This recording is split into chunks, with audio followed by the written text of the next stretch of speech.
Good evening and welcome to the Burnsville Parks and Natural Resources Commission meeting for March 7th, 2016. Our first item of business is to approve the agenda. Are there any items that commissioners would like to add to the agenda this evening? No. Seeing none, motion to approve the agenda. Move to approve. Second. And a second, all in favor? Aye. Aye as well, and the motion carries. The second item is for citizen comment.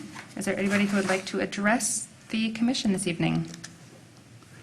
Seeing none, we will move to the third item of business, which is to approve the minutes for the previous meeting on February 1st, 2016. Commissioners, is there anything you would like to add to the minutes for the previous meeting?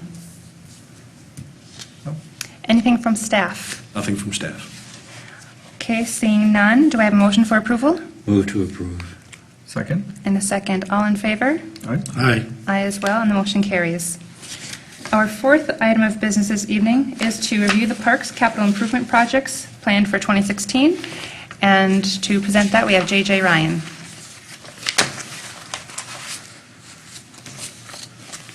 Good evening, Commissioners. Terry Schultz would normally be here tonight to present this item. Unfortunately, he went home sick today, so I'm pinch hitting for him, so please bear with me.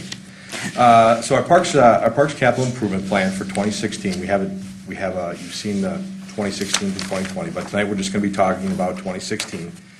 But the parks capital improvement plan inventories all of the major elements over $10,000 in our park system and assigns a life expectancy and replacement year to each of those items. And as I said, tonight's focus is going to be just on 2016. There are three funding categories that we have. We have renovation. This is the repair and replacement of existing elements or amenities in our park system.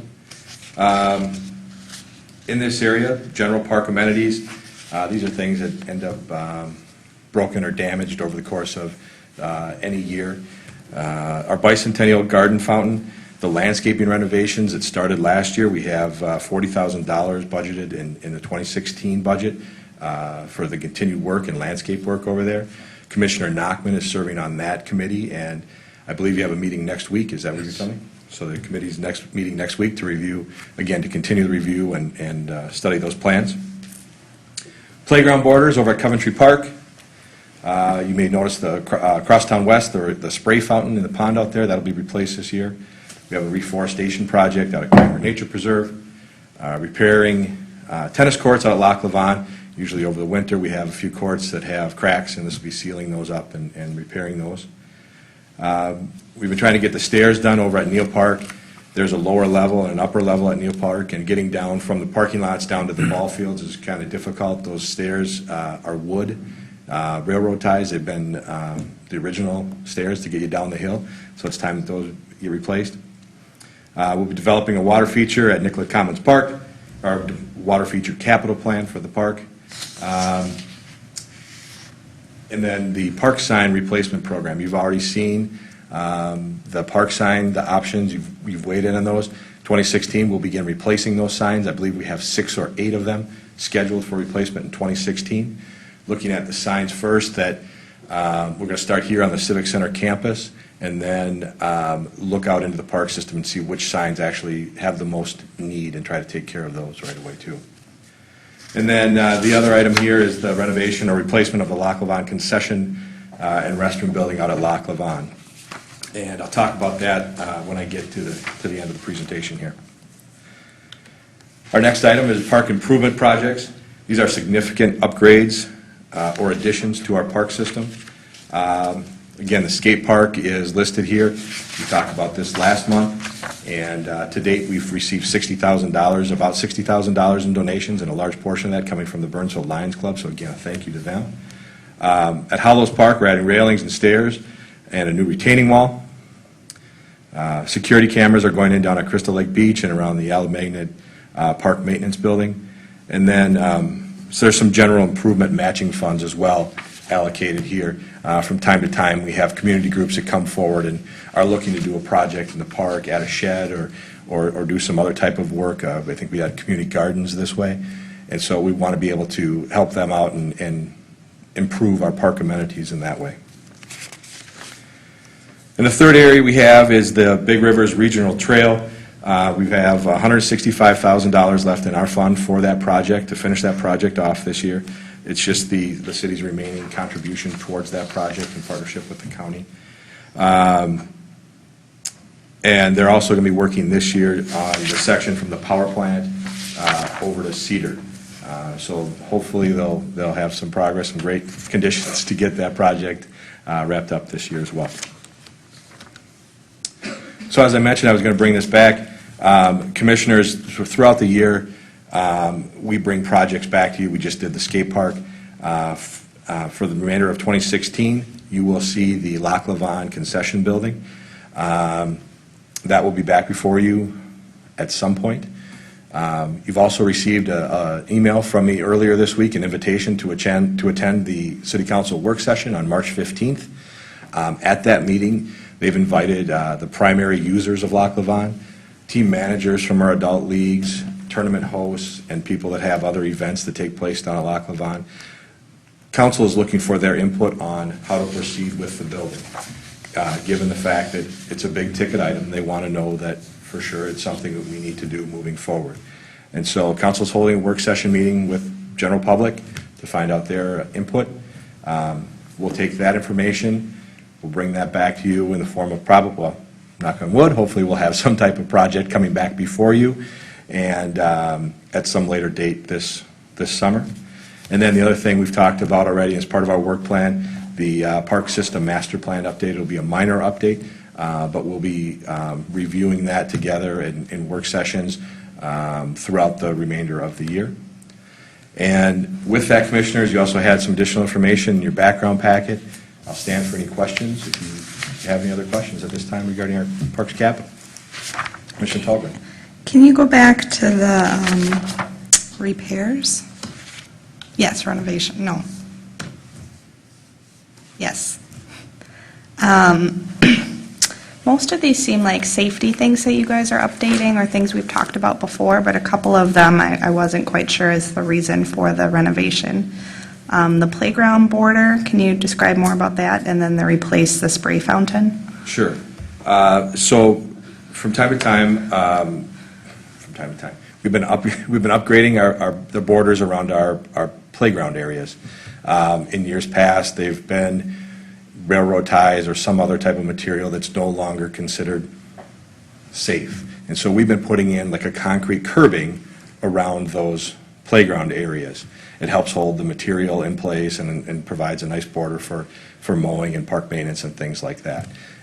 Coventry Court just happens to be the next park on the list. And so we'll continue to make those improvements year after year and on an as-needed basis as well. And then your other question was the Crosstown West Park spray fountain. I'm not familiar with the fountain. I'm not sure if it's reached its life expectancy or if it was damaged or ruined at some point in time, but there is, it's an $8,500 repair or replacement, and I can do some double checking with Mr. Schultz and provide you that information and follow up at our April meeting, but it's an $8,500 item that is on our list, and again, I'm not certain about the condition of it or where it failed. Yeah, follow-up would be great. Very good. How much is the playground border? The playground border at Coventry Court Park is estimated at $12,000. Thank you. Yep. Additional questions or comments? I have another one. Go ahead. I frequently walk my dog in evenings in our short winters where it's completely dark, and I find that the lighting in Burnsville parks is sparser compared to other cities. Okay. Is that something that gets evaluated periodically, the placement of street lamps? Commissioner Tallgren, very good question. I'm certain that we do take a look at that. With the improvements in lighting technology, we've been upgrading some of our parking lot lights to new LED lights, which cast brighter spots. Certainly, we'll be taking a look at that for our trail system as well. I don't know if that solves the problem altogether, or if you're looking for additional lighting along the way, but I'm certain that it is something that we will be looking at as we repair or replace the trails throughout the park system. Yeah, I would encourage the park department to look at the density of lighting, particularly around areas where there's dense housing, so apartments or townhomes, that tends to attract more pedestrians. Certainly.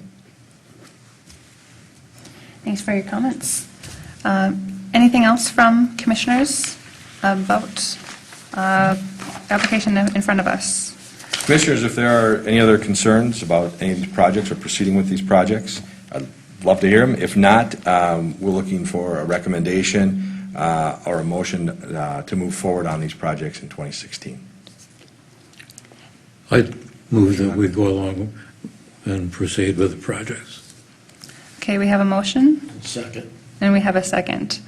And once again, that's a motion in support of staff moving forward with this 2016 Parks Capital Improvement Plan. With the motion and a second, all in favor? Aye. Aye as well, and the motion carries. Thank you, J.J. Ryan.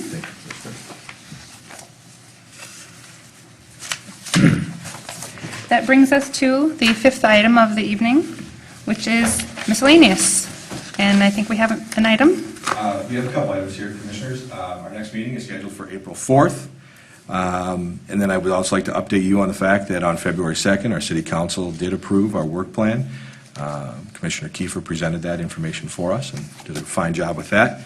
And then, as I mentioned earlier, or just a few minutes ago, March 15th is the council work session on the Lac Lavon restroom concession building. You've all been invited to attend along with other interested parties, so if you are available on the 15th, please attend. Your input is welcome. Thank you. Thank you. If there is nothing else for this evening, that brings us to our final item, which is, Sorry? yes, I'm sorry? I just have a question about the skating. The weather wasn't real good for skating here. Did people really show up very much for the skating rinks? You know what, Commissioner Nachman, I do not have our rink totals. I don't have the hard numbers. I'm told that the general observation is that participation was down this year. We didn't get started until much later. Typically, we schedule, or we try to schedule a mid-December opening right before spring break, or right before Christmas break, I should say. And that did not happen this year. I think we opened after the first of the year. And then typically, the rinks are scheduled to close sometime around mid-February.